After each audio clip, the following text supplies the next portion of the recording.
All right. So let's get right into it. So please tell us who is Johnny Marshall and Blacker Welsh and what they taught you about the craft of DJing. Well, Johnny Marshall and Blacker Welsh was really two of my first musical mentors. Those was the first two artists I associate with as a youth. Before I even learned to DJ, I was just a little apprentice on the corner, and there was the community stars in Riverton City, DJ and a sound called King Joe, and they also DJ and studio mix sound from Waterhouse. So those were the first two men who came in close contact with as musician, DJ should say. And I've been watching them doing their craft until I decided to hold the mic one night, and they was really excited for me. And from there, they started to show me how to rhyme and wordplay, and that's where I get my first little musical influence as an artist. And then I moved to Seaview Garden and migrated from Riverton, and I started to see Shabba Rankin and more stars, and the influence keep growing. And I never stop until I end up at King Jammy Studio from the influence of Boom Dynamite encouraging me. And that's where the history started. So Johnny Marshall and Blacker Welsh is two persons who play a great role in my musical career. So is it true criticism from Luciano and Garnett still push you to record roots, reality and culture and down in the ghetto? No, it never pushed me to record it. It pushed me to take up my re-catalog, because the first song I recorded when I went to Jammy Studio for Uncle T was a song named You See Me Going In a long time if you don't know if you love when you would be gone and you gone in it. Hours. When I learned to DJ Blacker Welsh and Johnny Marshall, they are cultural artists. The first time I learned to DJ was cultural music we sing. When I was a youth, I lived down the gully. I used to hear up and sing, could I sing my body? Enough girl pass and laugh off, and we learned to DJ about the situation, what we're going through. And it was mainly struggle. I'm listening Joe's Whale and Brigadier and Charlie Chaplin, all those first men. We are roots DJs, because DJing started from the roots lyrics. This way in the late 80s and the early 90s. You got the Super Cat and the Ninja Man and the Cutter Rankin and the Matt Wilbur where the World War era came in. So when I was exposed to music, it's all culture. But when I went to Jammies and I advised, people need a long time it for them. It wasn't getting no attention. So when I said, excitement started, so I thought, this is what they wanted. Not even thinking that this is not the best thing. Comparing to the one in Finland, I'm going to Giant Lodge. I was just craving the excitement and the attention. When the elders said, and that was when Panin died, 94 now. 93 I came out say people then, and Panin died 94. I was going to decide, no, Rob, the oldies on one show now. The whole industry was still hurt for Panin death. And then, it was alleged that his gunman killed Panin. So when we say, Finley going to join Lodge, it's like we are saying, there is gunman who killed our fellow artists. So that's what Luciano and Garnett was saying. We're not sharing stage people, what we find is people who kill one of us. And then I think back and said, well, we don't have any cultural lyrics in a long time. And roots really can't culture with the practice it true. So that's why I said, you know what? We learn come again, mate. Go back for real. We go for the Lord is my light and salvation. One that can't again with kind of people fed up, and it continues. So it was a positive critique, because it's something that affects us. They was talking against, they wasn't just talking against you singing a gun song. It's because a gunman killed our fellow artists. So we don't really want to condone that. And it was the best thing to do. And it lays me in a lead character with people govern. And it even helps me to, to have that strong persona and personality and people look up. The poor people govern them more than the warlord. So those men help me to mold myself even better. So critic is good and critic is bad. So you have constructive criticism, and that was one. So you had mentioned that you had sung People Dead, and then right a year after that, Planet died. Do you think after singing those conscious lyrics, did you say influence any surroundings after? Most definitely. A lot of young people, even today, people who are entrepreneurs and successful business people came up to me and said, well, Killer, you see when you sung that song the morning and you were being on the TV, I was on my way to school and I late for class, but I made it. I'm a graduate today and a successful business person, and that song has encouraged me to be who I am today, you know? So those music has touched a lot of people. As a man who used to power with bad man as a youth, do you believe most people take up badness for their financial gain or for fame? Well, some people do it for either and some people do it for both. I never do it for none. I was just fascinated by these men, and I mostly do it to get attention from the girls. All the girls used to like the bad boys, you know? But back in the days, why wasn't like now, them never really extort people and them something there, and them never really famous. So I wouldn't see it as no fame. It was just a little respect in the community. People kind of look up to you, you know, and rate you. And the girls like you. As a little boy, that's for me to do it. Go up on the corner and talk up to girl and them something. And then when we get gunshot, when we are 16, I'm bad. But I want bad. If I saw badness feeling on my ribs, I don't want no more. So me, God make the song name for my man, but him gun you fi run. Copper shot, mommy tell you not trust that, he would cut. So I did think I was a bad man until me get shot, me the bad I bad I get me. Go back on me and car right. When time me at about 12 or 13, man them said them I got a party. And them then them have 2 shoes in it. School shoes and dressing shoes. And dressing shoes only can put up on holidays or birthday. So me go put on my shoes now. And wish out and go for like man got a party, and my sister them go tell me father say me wear the shoes. I get a piece of meat for wear my own shoes. Yes, about all my shoes. I me get beaten for wear it. All my shoes is.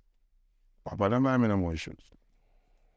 You know me top deal with my father and gone buy my own shoes. Up on the corner, me gonna hustle down a river and dongle, boat, copper, looking something. I'm gonna buy me clocks. I'm going down at Uncle T gonna make me turly now, whole pants car, turly now, the man in my way from the corner and the back. So me done with my father when me at 12 o'clock. Cause me I said, I'm gonna feed that the man buy me shoes and I beat me. And I remember that shoes. And my shoes, I live in the tell me don't wear it again where you kill me for my own shoes. I said they set me up buy me shoes and I want to kill me for it. So I just stopped talking to my father and said, I buy me no more shoes. I'm going to power the bad man them now. I'm going to start I clocks and turly now. Sweet, so man. Until I go run back and get gunshot to ass. Alright, this me go back home now and my father come pick me up and say, look up what? I feel like a piece of shit. I said, look how you put the parents through you out. Go land them I want you. Right, this somebody say, you know what? I go back, go make me figure read. I go be like a little boy and follow my parents' advice. I saw me find back my way. Yeah, because if me never find myself, the song would I go further and go get more gunshot or go kill people too. Yeah, so I saw everybody customer and me still going, but I find back myself as quick as possible. The first error, me never make it be a second one before I find my part. This is the second time I mentioned Uncle T. Who is Uncle T? Uncle T is the brother of King James. And that's the man who discovered me first. Yeah, it was Uncle T audition that I passed. And then he gave me the pass to come in the studio and I could move around in the studio yard, and he recorded my first 4 songs. and he released the first one, Dub for Dub, and Nip Him. And that's how I get on Jammy's rhythm, because Jammy's never even met me when I record the first song. Because how it goes, Jammy's has people who conduct his audition and people who run his recording session. And then after the song's record, me come and listen. So most of the time, he don't even know who record. It's like if him hear something and then, who's that? And then we send for the person and say, him that, but never meet King when me a record man on label. It was Prento who gave me the opportunity to record and jam his label, and then after now, him start hear my name in the yard, and then people start sending for dub plate, because them used to send from foreign soundmen call and said, I want Bounty Hunter, Bounty Killer, Rare, and them I wonder, oh, him, name say in the yard. I saw them get familiar with me. So Uncle T is really my first producer at Jammies until I cross over to the big label. So it was Champion Record, Uncle T. And then I started the record with Jammies. From what I understand, you're the reason artists are able to charge what they charge today for dubplates. Please explain how you changed the whole dubplate thing. I never intend to change dubplate thing. I just came at a time when dubplate thing got to a level of evolution. Because dubplate really came in the late 80s. And it was really DJs DJing sound, and then DJs started to migrate. So selectors used to have to get the DJs on dubplate. And when I went to Jammies, I was not allowed in the studio. I never get to pass Jammies audition. I end up pass audition for Uncle T. And then I get in the studio. That's when I get my pass. I become one of Uncle T's little young hook. So I could get chance to come in the studio, and then one of the engineers named Prento. He's the one who run the dub studio. So we always hang out with Prento, and he's the one who look out for young youths. So we always take on to Prento and buy him lunch and buy him weed and him cigarette or whatever he might need. So we and him get close. And it was him now encouraged me and Bunganamaita Aritala to do a dub plate for Mechamida. We don't know the sound or nothing, it's just the engineer making some pre-release, running pre-release songs on the dub plates, because that's how sound system used to do. They send for pre-release weekly and monthly from all the producers. So obviously Mechamida send for pre-release Jammies new releases, and the engineer running them off on a dub plate, and then one dub plate carry 4 songs, one each side. So there was a empty side where no more pre-release was there, so I had 6 songs, and it was 8 supposed to be on the 2 plate. So 2 on the spot not gonna be used, so it's gonna waste. So he just said, we need the 2 songs on it. When Mechamida is a big established sound, I was excited. Even though it's a free dub, I was just thinking about getting my voice out, because those times we don't think about being paid or anything. We were just thinking about getting hurt. So I excitedly do the dub plate like I was getting paid. And they sent the dub plate to Mechamida. I didn't remember not about that, because I never even believed that I would play it. But a couple weeks after, somebody said, I heard Mechamida play a dub plate for you in Woodford Park. I think that in the phone, and then the camera and them something for people capture the moment, and not every party used to be in video. So you might not have the evidence, but the song was played, they said. Well, somebody tell me that I didn't take it too exciting, because they are going to prove to show me. Then somebody else from Canada now said Sky just playing the song in the Sound Clash in Canada and kill a song. And then now I realized soundmen start looking for me for this dub for dub song that I did. So I realized it's true. So that little dub song now was a song that gave me the first little attention from the sound system industry, and sound men start to find me on Bodyguard and Super D and Jam Rap. Then I start to go to Harrods and I start to get a little name Bounty Hunter with a little one dub for dub tune. Then I had problems. I had to change the name because there was a other man using the name Bounty Hunter before me, and then just feel like, okay, I'm capturing his name, although it's a movie character name. But if I keep recording in the name before me, it seemed like, yeah, it's his name. So I said, okay, none of us own the name, but you use it first, so I'm going to alter the name to Bounty Killer instead of Bounty Hunter. So you do the hunting and I do the killing. From there, the progress starts, and then I get a chance to record on King Jammy's rhythm and the general rhythm.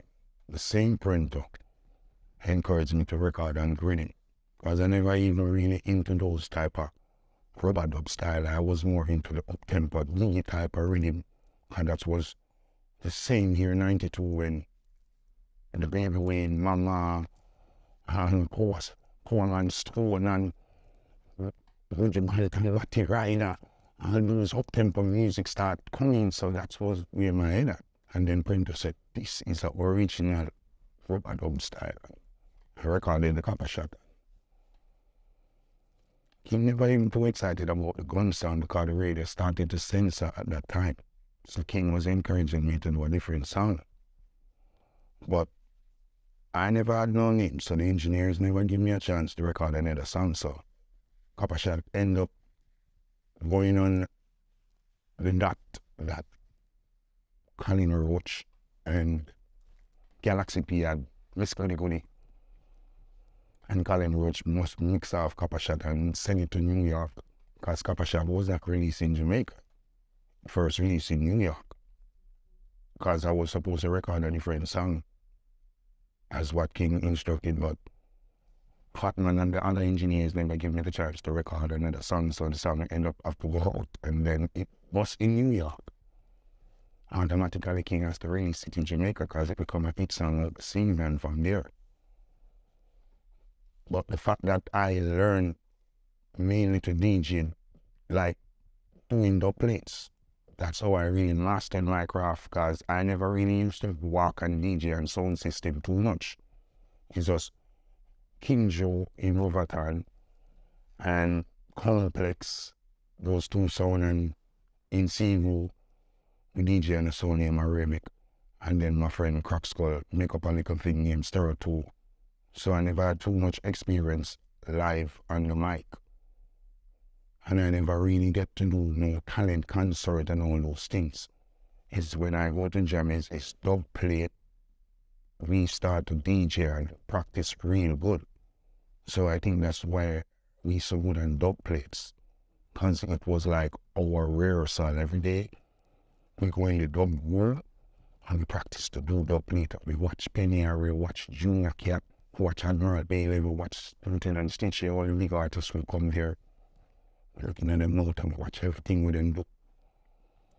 And then the first time I got paid for a dub plate, it was like how much? $100. I didn't even think it was $500. It was like $200. Yeah, it's the first time we get paid for a dub, it was $400. And when we burst on, we start to say, according to the amount of song we have. When you have one song, well, it might be a million power, but if I have 10 hit songs, you can't tell me what to charge. So it's from there we start to put a little price on your place, and then it become a lucrative business. So how did you link up with Johnny Wonder, and what role did he play in having so many mega collaborations with hip-hop artists? Oh, well, Johnny Wonder is really King Jammy's Johnny Wonder work with. He works with King Jammy's, and that's how I met Johnny Wonder. He came down, and I met him on the studio, because every artist that Jammy's that I work with automatically meet Johnny Wonder, because Johnny Wonder is the man who really distribute for Jammy's. So I met Johnny Wonder through Jammy's. And then when I left, I link up with Johnny Wonder. Because Johnny Wonder was always a man who advised me and showed me all the little key things to do. And then Johnny Wonder was the one who insists and make up a shot release. So I always look at him as a mentor, because he went out the way to make it happen for me. So when I leave Jammies, we was working on an album, Ghetto Grammar. But I leave and I decided I'm not going to finish no album with them because I was upset. So I decided I'm going to make my own album, my experience. That's when I link up with Johnny Wonder now. And Johnny Wonder started giving me some advice and start telling me about crossover shit. Because I was always interested to do crossover music. So it was Johnny Wonder giving me the idea about Lauryn and Fugees and all these things, and Busta Rhyme just came out them time, and Busta Rhyme sing the song about one blood, everybody like Junior Reid. And I'm telling Johnny Wonder I want to do a song with Busta Rhyme, and they say, yeah, that's a good idea. But I think we should get Junior Reid singing the hook, since he said one blood, everybody like Junior Reid. So it was Johnny Wonder's idea to put Junior Reid on the hook.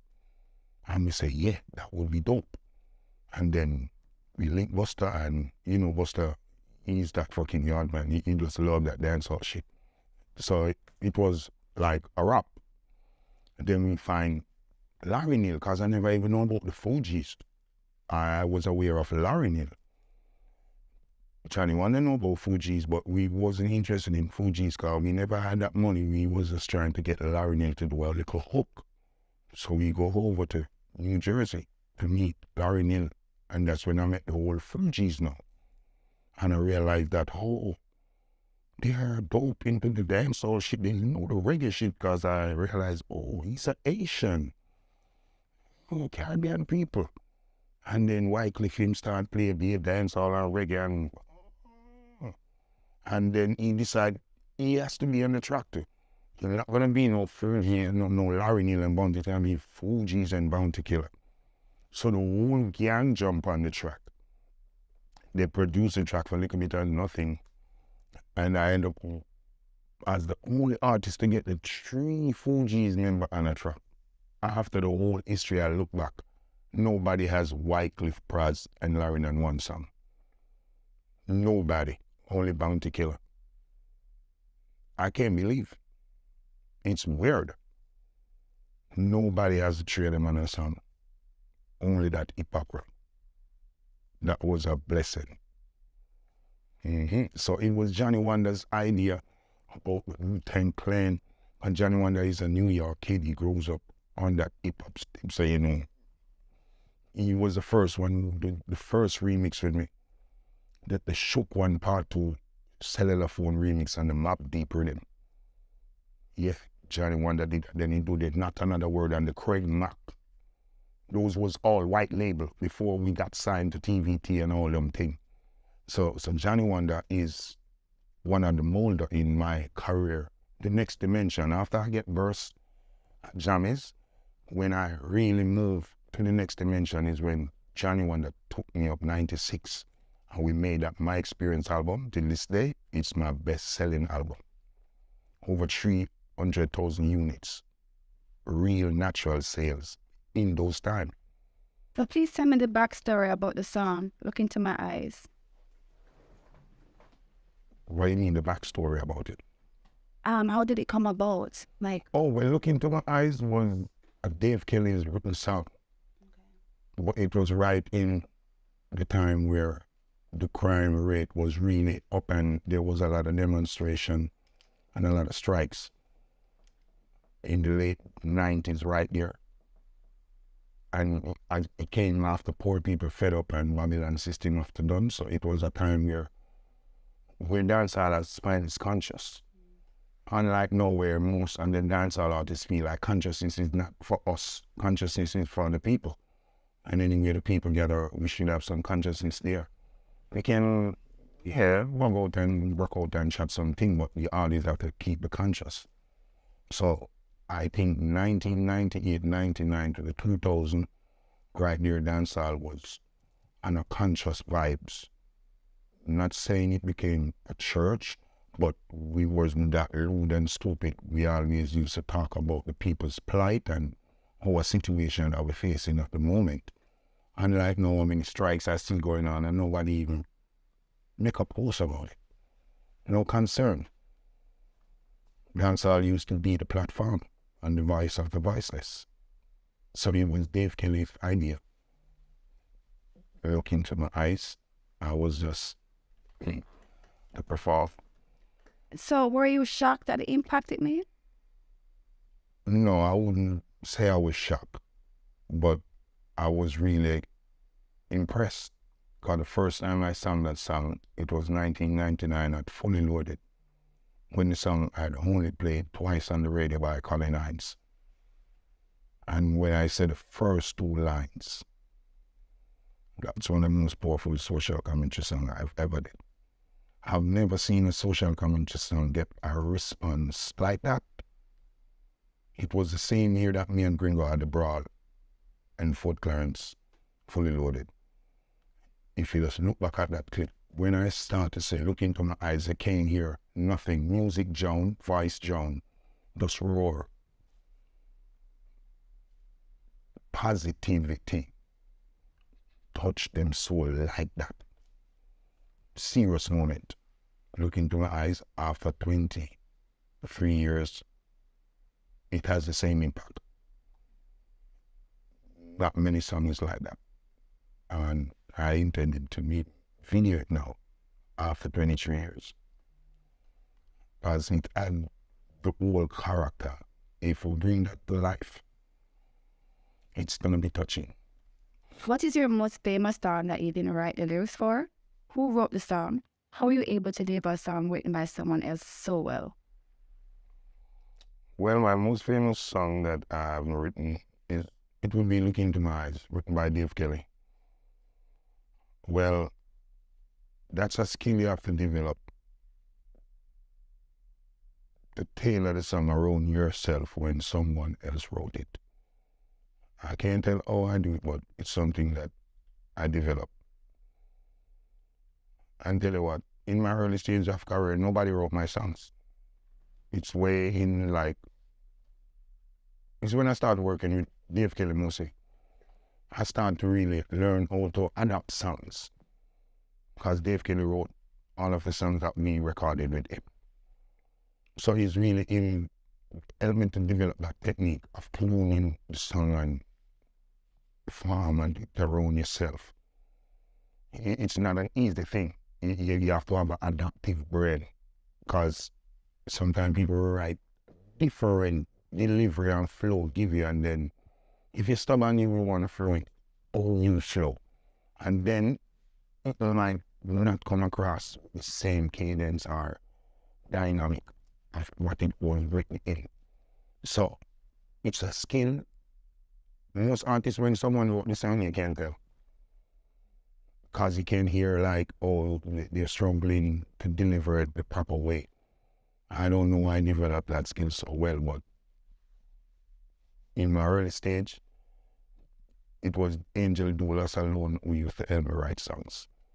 And when he wrote the songs, he used to be there and direct you exactly what to do it, just like me. But sometimes song is being written and you has to decide who you want to deliver it, because the writer is not there and you don't even communicate with him. Sometimes someone come with a line or a verse and said, this is what I wanted to do, and then you have to just develop the adaptive vibes in it. So do you think that Dave Kelly somewhat channel you when writing that song? Think of how you would deliver it? Yeah, definitely. That's how Dave do it still. When he's writing, he think of the person and he tailored it around them. Because that was like coming off of the poor people fed up on the Babylon system of it done. He saw the direction that I was going into. So he knows that if he get me to deliver this one, and then poor people fed up with a lot of aggression, he took away that. And so that's the reason. Look into my eyes, in emotion, not aggression. This one comes with emotion. So he's smart and skillful like that. So many dancehall artists struggle with performing with a band.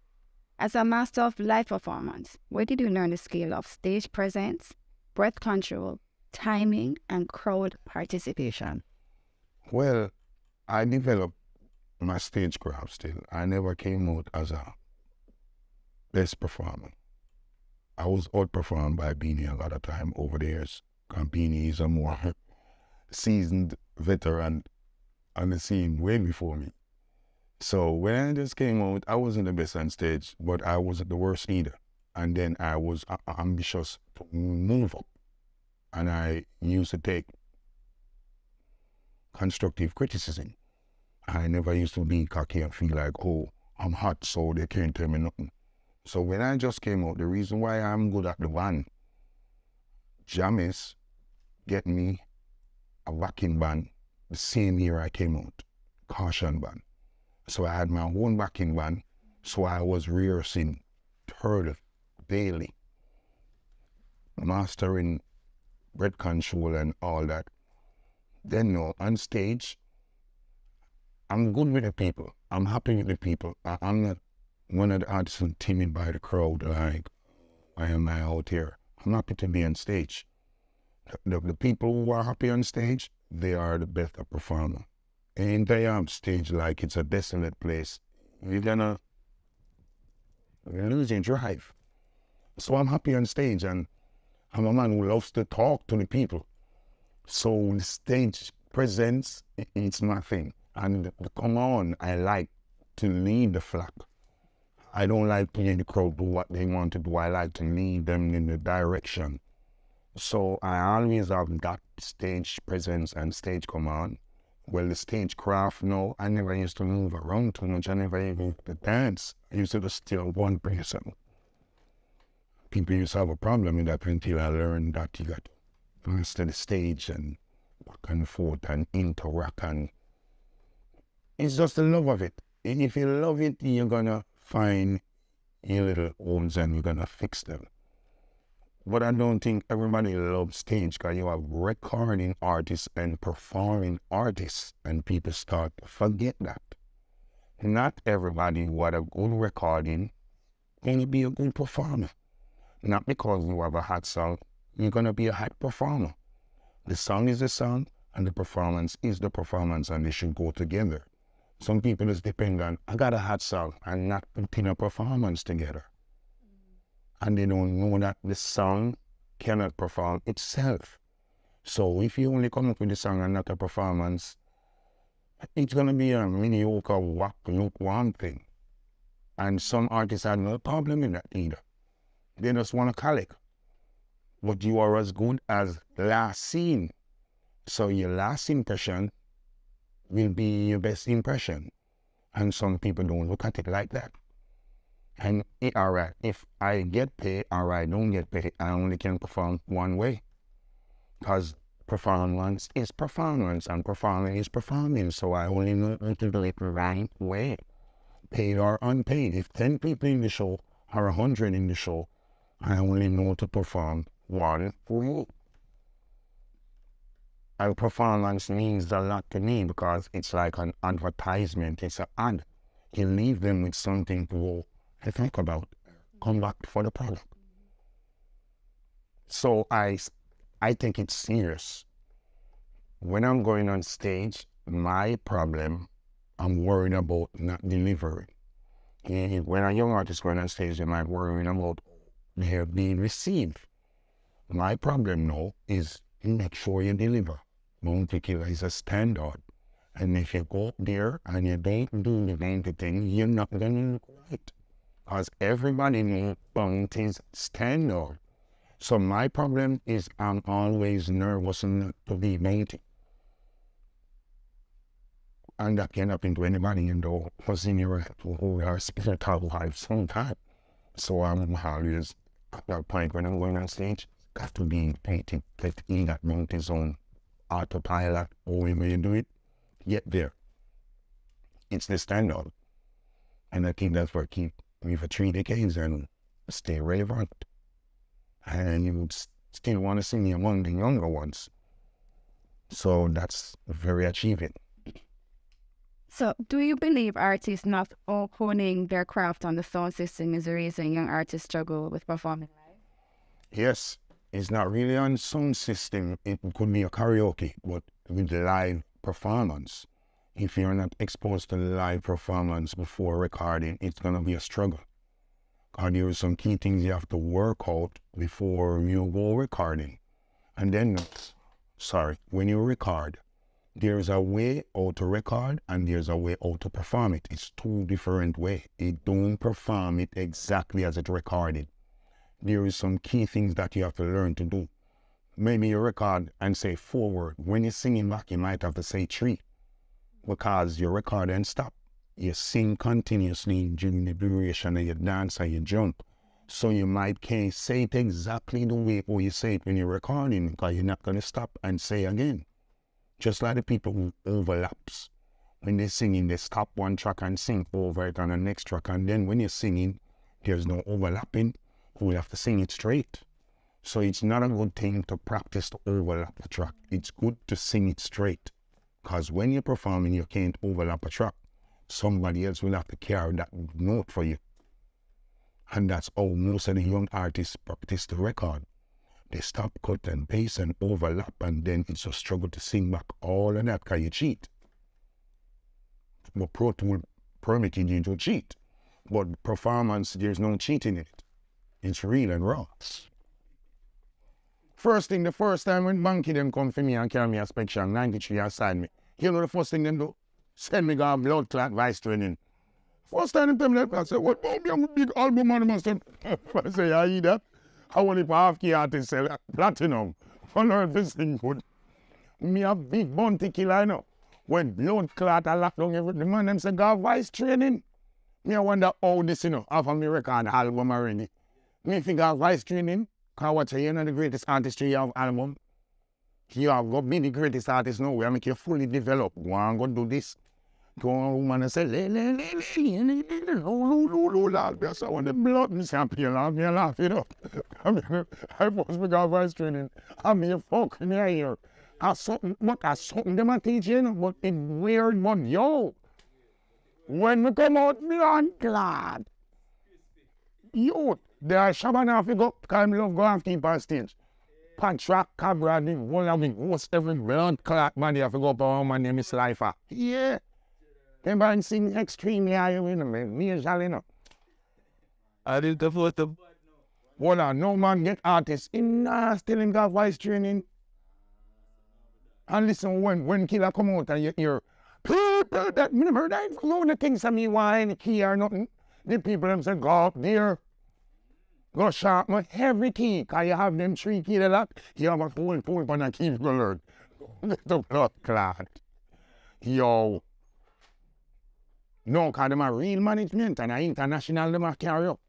So that's why them are say you have to go learn all these ropes. Nowadays, some of you advise one song, a man say, I tell him, I lock the place when tell him, say, you have to master every pint of this thing now.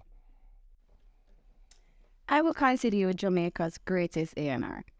Where did you get the skills to see potential and nurture talent? A&R, even Before you answer, please let people know all the artists you've helped earlier in their career. I can't even remember all the artists I had. Maybe somebody would have to write them up. I swear I can't remember all of them. I helped a lot of artists. And then when I developed that skill, as people may say, it's really because of Boom Dynamite, my friend, who encouraged me to go to the studio and I find success. And I felt like I owe it to these men.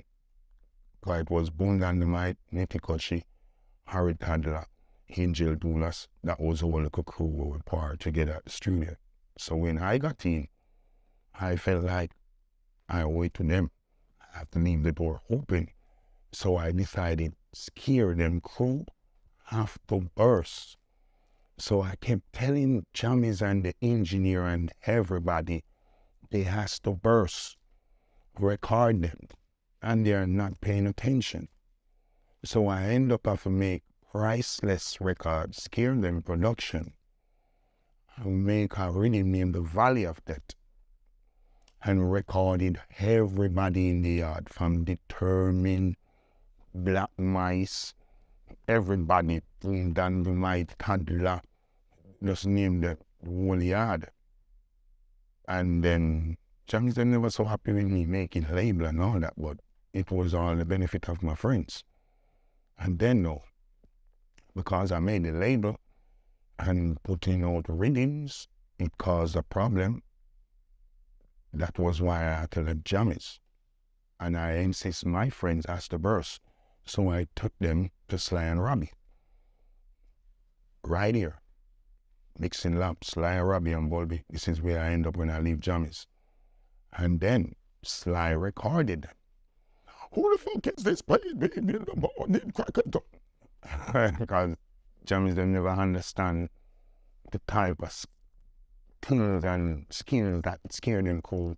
It was unorthodox, it was weird because that rap style, making over rap songs, they can't see it. Sly them have different vision in music, so they allow them to do what they was doing and to tell. It bust. I record, y'all them a ride me nature. And they record, who the fuck is this on the same rhythm, man? Slide, Vineyard, and them on the scooter. History from there, Scare Them Boss, 96. Sting everywhere with the White River Reggae Bash, all over the country. When I first Scare Them now, I met up in Baby Sham, a little after. And then me and Baby Sham start up her, and then Baby Sham linked me up with Dave Kelly. That's how the Mavado Bounty Killer link really found. And then, after Baby Sham, I met up in Bling Dog. Another friend from Florida, and then Bling Dog migrated to Jamaica, and King Dog said, well, I take our music fully and start to power with me. And shortly after that, I met Vybz Kartel. And we started to call ourselves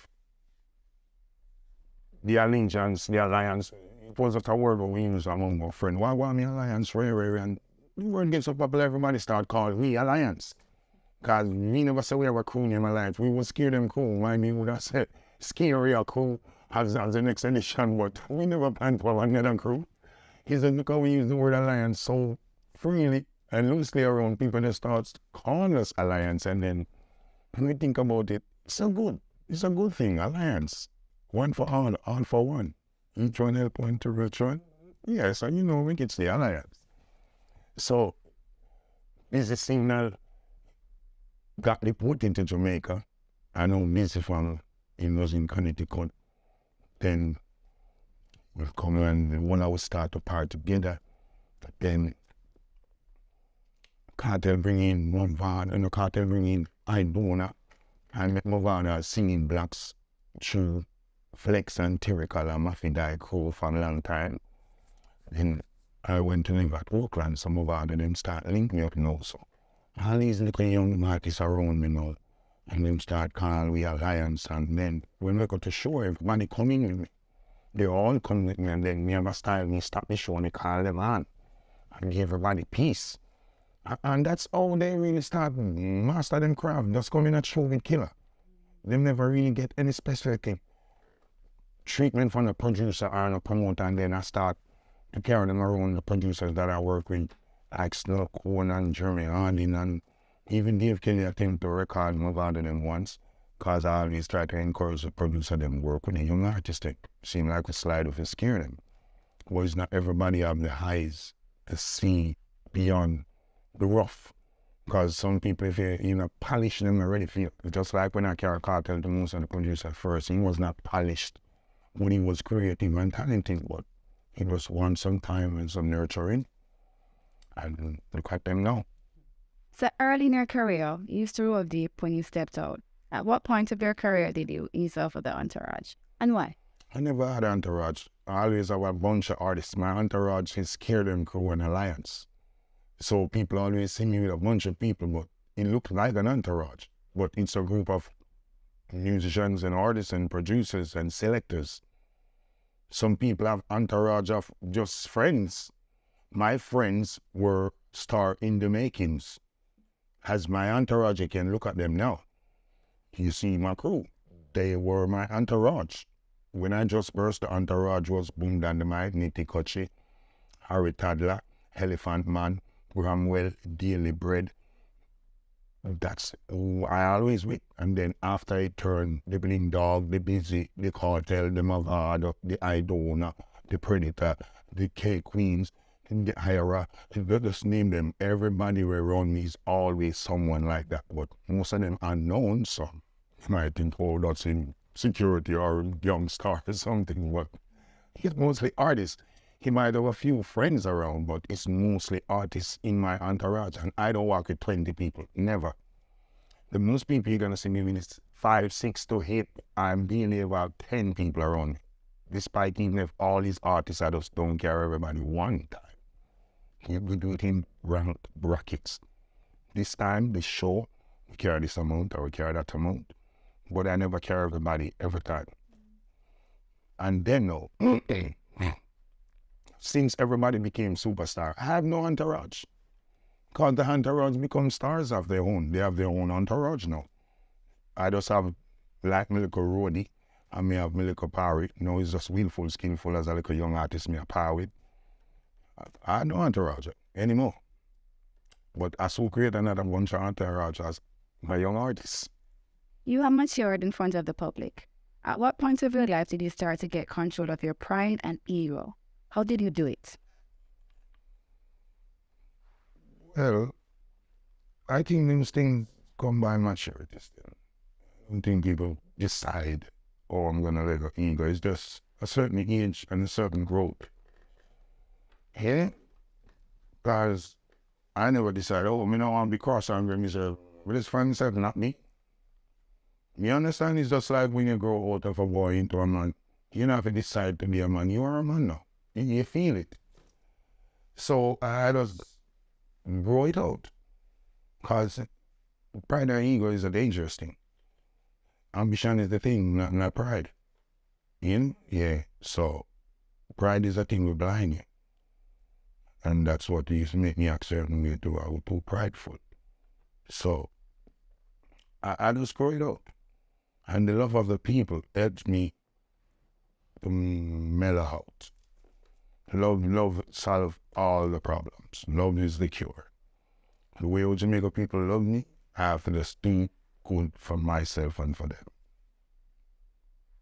So do you think your accomplishments did a lot to get rid of a lot of that anger? All of that too, yeah, because when you're young and you're coming up and you try to niche out your little party and you seem like people want to block you out or sabotage you. Yeah, because, all right, when you're fighting for your spot, it's more arrogant than when you're fighting for the top. Fighting to stay at the top, it is easy. Fighting to make a spot, that's the dominance. So when I was fighting to make my spot, I was aggravated, mad, miserable. But no, I'm just fighting to stay at the top. It's not that of a struggle. You know, when you're trying to make the building, it's harder than to maintain the building. Yeah. Have I noticed numerous times you've mentioned that they were listening to you, but now people are listening, so you find that it no need to be cross and angry anymore. Yeah. When I was trying to get the point across, it's more a struggle. 2010 to 2020 seemed to be a tremendously hard time for you. What was your lowest point during that period? And what did you get? How did you get through it? Well, I would say between 2010 and 2020, the lowest point was losing my mother. Here when my mother died, that was the lowest point in my life ever. And I don't know I got through it, but I got through it. And the only thing I could say in through it was the love and the embrace of my family and my friends and my fans. Here in Jamaica, I poured a lot of love on me in that period of time. Yeah, just God and the love of the family and the people and good friends around me. I thought I would have died too. Do you believe dancehall music still has a place on the international market with the emergence of Afrobeat? Hell yeah, Afrobeat has nothing to do with dancehall. Afrobeat is another genre. Yeah, Afrobeat never came in competition with dancehall or came with intent to take something from dancehall. I don't know why people keep kept on comparing Afrobeat and dancehall. Why? Afrobeat is like a baby from dancehall. It's a relative. Afrobeat and Jamaican music is similar music, African and Jamaican music, and I'm so happy for Afro. Music originated in Africa, from the Congo beat. Africa finally has a sound. So I'm excited, and Afro not taking nothing from dancehall. Afro complements dancehall. See Nicki Minaj and Skeng all over. On dancehall beat, it's just the topics. Dancehall artists don't have any topics. They are stupid. They are singing some regional thing, some corner argument. They're not singing household argument, where every household understand what this means. Chopper arguments, come up and corner, that not related. People can relate to that in every nation and every country. How far that goes? Fool. People as I sing for around the road. So that's why Afro leaning, Afro have topic, alright, Afro don't even have lyrics. Afrobeat don't even have no lyrics. They have a lot of melody, groove, and topic. Yeah. That a lyrics? No, it's a topic. Yeah. We know what yeah mean. Yeah. Just a topic and the melody. Yeah. Style, melody, topic. Simple. Look into my eyes, tell me what you see. Can you feel my only lyrics that comparing to Burna Boy, yeah, no. And yeah, is a bigger song, you know? Cause yeah, easy if you catch, so much lyrics. That's why, yeah. One word with a lot of melody and the beat nice and full of style and groove. We don't want more Jamaican music too technical. And that type of thing, and them are singing a metaphor like them not really what when them say, why you singing those in metaphor? You make it simply technical, not technically technical. This is how dancehall music is today. Technically technical. They are making the songs like it's a test. You have to figure it out and puzzle it out. Nobody don't want no puzzle music. We want music to relieve our stress. We are getting music with stress in the brain. And we hear is a fight for here because you're singing and your nose and all and something there.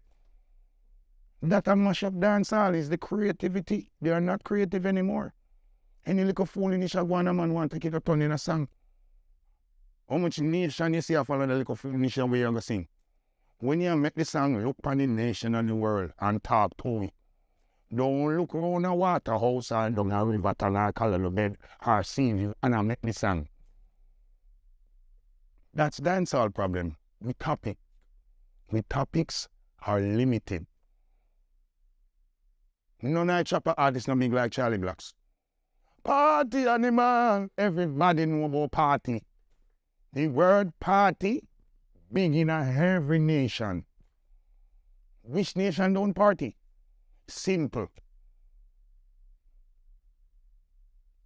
So that our artists them don't choose the topic right.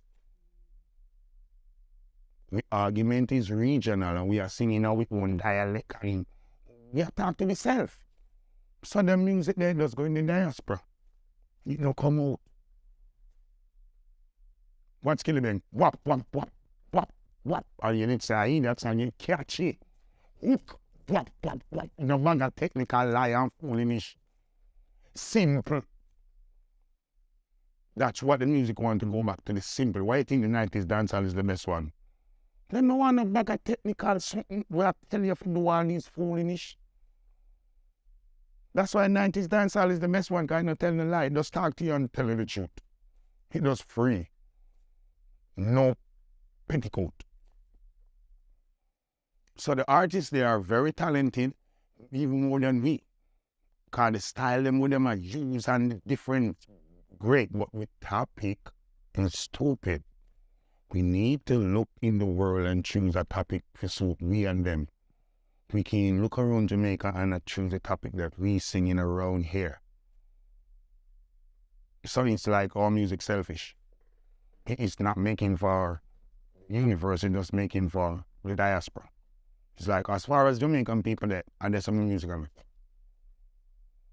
because you are singing just content that suits us.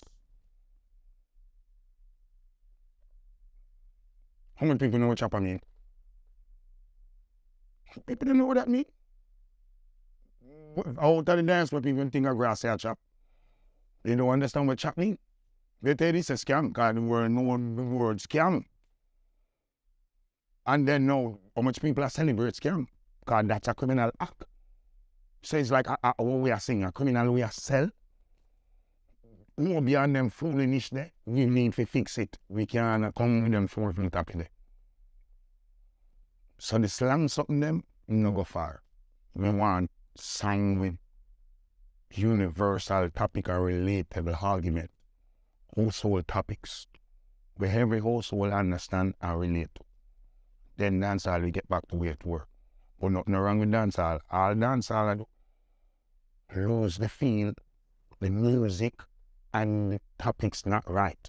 If we fix back the groove and we choose some better topic, dancehall is international now, you know.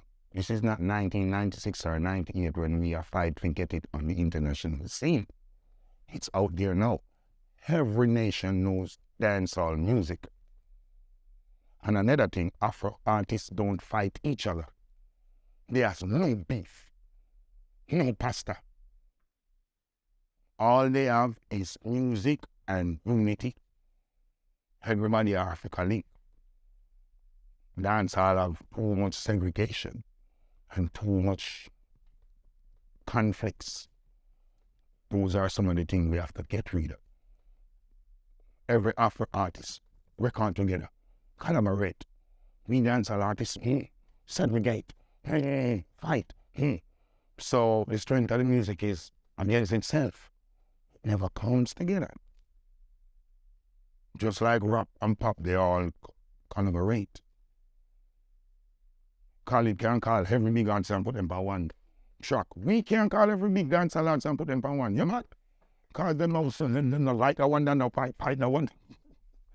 Dancehall does. And you know, and tell you what, it's not just the money. Not how much money we are pay every dancehall artist, them now go on one rhythm right now. Man have called pride and ego. Hip hop artists and them get paid and gone. Them no business if them and the man they have beef. So our artists them don't think for the music, don't stand them think for them own individual self. So everybody I do for themselves what them now do for the music. It's just like 1996 when me and Beanie in the heart of a rivalry. Dennis Brown had a song. Do you know what it means to have a revolution? And Bulby called me and called Beanie and said, "One of the 12 up on the song, true, we are rivals." You know, so I'm trying to make a song to call a truce. I'm never into Beanie, but me into the song because this makes sense with you. And Beanie never into me, but he was into the song because this is a situation that we want to diffuse. Because we did the interview on the radio and the TV with me in the morning when me and Beanie go on it. Because they said the Kings are Dalton James and Call primary was conflicting because Bounty and Beanie. So we go around, we try to diffuse it on the television, and then the producer said they want to make the song. We never make it because we like each other or we care about each other. We are making it because situation occur and the music has to fix. So sometimes we have to put ego aside and do it for the music and the people. These artists don't do nothing for the music nor the people. Everything for their own purpose and benefit. So why is it that the Africans can unite with the music and do collaboration? Because on Jamaican state, Jamaicans rather fight against each other than fight for each other. That's how we Jamaicans stay. Right now, if you go to a road and demonstration for go on, no labor right now demonstrate because they sell labor right in a power. So a man want demonstrate for him party and not for him country. When rice raise and a chicken back or flour raise, PMP and GLP have to pay for that. So why when if you demonstrate a PMP or GLP if you demonstrate one of the whole way I go through it? What's the Jamaica people stupid and stay? This is how we grow up, you don't know what why. Jamaica people just fight each other. They don't like each other. Just go into the traffic, no one try go. Not even a little past them, no one game, man. Jamaica people selfish. Them don't help each other, babes. That's just Jamaicans. They rather fight against each other than fight for each other. I live it. But how do you feel about some Afrobeat artists that is obviously sounding like or dancehall artists? I told you, Afrobeat is influenced by dancehall and reggae. And I like it. I don't want to hear them sounding like pop and trap. I rather them sound like us. Because African is us and everything from me think Africa come from. So when my African brother them share any counterpart with me, it feels good to me. So I mean, I like how people are going like them want to compete Afro and dancehall and one like them and discredit Afro for anything comparing with dancehall. What it sound like? About Mali care music got African and the African people embrace that, you know. And now we have to embrace back Afro. I just put out the Afro song, you know, come out yet. Me, I'm not gonna reach that Stone Boy and Baby Sean. Me can't wait for it drop. I love it. So I don't understand them. Afro and dancehall are relative. They are family. And there should be a connection. That's what I want. So do you think more collaborations with dancehall and Afrobeat would allow dancehall artists to learn more topics and have much lighter? Yeah, because the Afro music is feel-good music. And then when we're doing those type of music, we're not going to carry the hardcore vibes. We are going to embrace that feel-goodness about it. So if dancehall artists look on the Afro artists them and take something out of them book, simple, light, feel-good topic. Just like Sean Paul. Sean Paul don't do no heavy topics. All the Sean Paul songs is feel good. Just give me the light and pass the draw. You understand? The Charlie Blacks, the TJ, the Sean Paul, they give you that nice feel good topics. All right, Skinny, I kill you with it now. First time in music, you know, the crocodile teeth and the dark something, them know. Straight commercial them again. Nice and smooth, easy style. Palatable music. Even me not putting in the dark music like in ideas. He's just a little pussy draw me out what him to like hardcore music, but I really feel good music.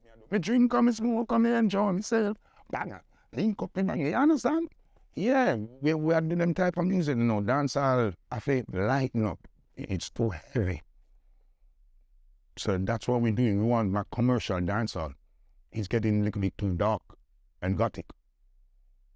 How much of a role do you think mental illness play in the violence that takes place in inner city communities? I think it plays a lot, and then people never think that people have mental problems. And then the gruesome crimes that happening in Jamaica, we have to think mental problem involved. The man we're killing 4 niece and mother. That the man could have seen? That couldn't be a sane man.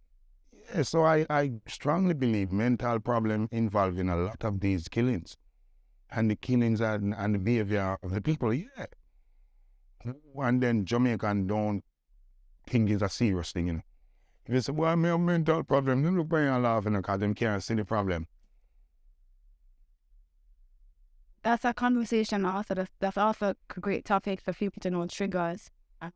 I think Jamaicans suffer a lot of mental issue. Yeah, even the little boy, them like the street man. What kind of youth would do that? Just see the man asleep and go light him for what? He must have mental problem. So my Jamaican people, them not concerned about each other like that. And then disabled and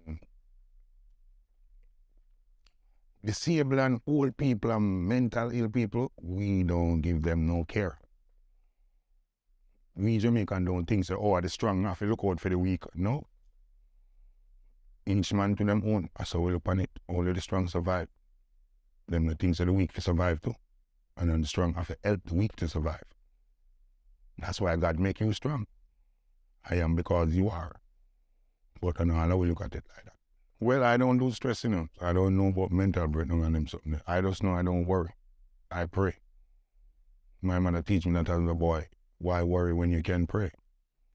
And worry just lead you in a dark place. Worry is when you blank out. You don't know what you're thinking about. When you don't know, you just pray. And that's what I do. When I don't know my way, I pray about it. So I don't really stress myself. Anything I can fix, I leave that to God. Just simple. I don't stress. I don't worry. That's why I sit here without a visa for 13 years. And I have no problem with it. It's not like I'm happy about it, but I have no problem with it too. What is to be will have to be. My mother died and I never stressed out. I couldn't even cry the way I hurt. I couldn't find tears. And I'm crying every day in my heart. But not in tears, but in pain. But I will survive. Music is my therapy. Most definitely, I take out everything in music. Music is my everything. That's what helps me. When I sing and I write and I perform, that's my antidote. So please tell us how you met your manager, Banky. What you have learned from him and how you have maintained your personal and business relation over 3 decades. And spend it. Well, it's a man named Peter Reynolds. And Minja Christie. Really Minja Christie. Me and Minja Christie used to be at the studio. And then now, Minja Christie always tell me about Peter. Call me always tell him, say, yo, one link up specialist in record specialist, Banky, and then man in Shabba. And we always see them as view, but then they can't do touch and make licks and stay there and they see them when I watch them. I always tell Christy, say, yo, Ray want to link up, and then Christy tell me, say, no, Peter, we are Banky youth. So Peter link, no one, and I say, all right. And Peter link Banky and Banky tell specialist. And specialist send Banky for me. Yeah, so it was one day Banky come pick me up and carry me gone. RJR to reach me the first interview and go do. To the cleaner. And from there, the first time I go up on a plane, me and Banky go. First time I have full order immigration for my Banky foot. So, half of my life, me and Banky apart. Yeah, so Banky my first road manager. Until me manager. So from road manager to manager, all manager, and to advisor to big brother. So we spend our life like this.